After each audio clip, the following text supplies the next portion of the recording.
So tell us a little bit about what that experience was like, just being on the World Cup team that went over and won the championship in 2016.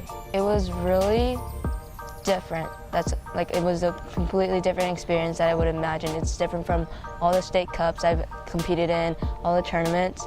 The environment was different, that's for sure, and the community, like everybody being hearing or deaf, so it changed everything about playing.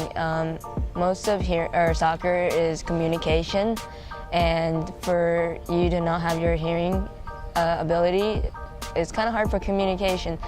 You had to be more aware, and that include faster thinking, and it just made the game a lot different.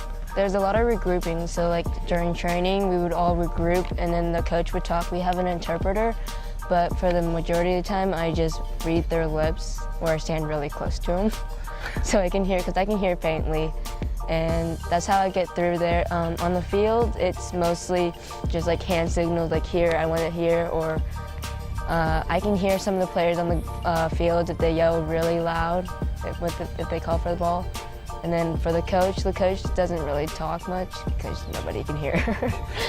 Honestly, it's not the goalie, it's more of everybody else on the field. You have to look where you are on the field at all times so you can stay connected. Kind of one of the reasons why I play defense is because there's only one person behind me instead of 10. So if one person's yelling behind me, I can sort of get it, but if there's 10 behind me, I'm just like, there's too much. So my mom told me that I would stand behind or in the back of a room or an area, and I would just watch people do what would need to be done, and then I would just jump right in, and it would look like I was slow, but really I just couldn't hear. And again, it's an amazing story. I mean, you were adopted from China by your parents when you were 10 months old. Yeah. And then even more incredible, and they had 3 sons already who I'm sure kind of picked on you, just like any brother would growing up. But then a year later, they also adopted your older sister and brought her over here. Now and you're a freshman here at Center.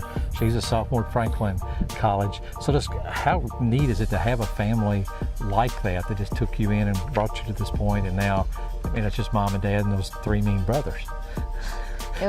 It's really fun. It's never a dull moment. It's always something is always going on, and the 2 older brothers played soccer, and that's where I learned most of my soccer from, which I really enjoyed, and it just kept going and going. It's a chaotic big family. You're hoping to be a physics major? Yeah. Wow, that's kind of hard, isn't it? Isn't that a hard major?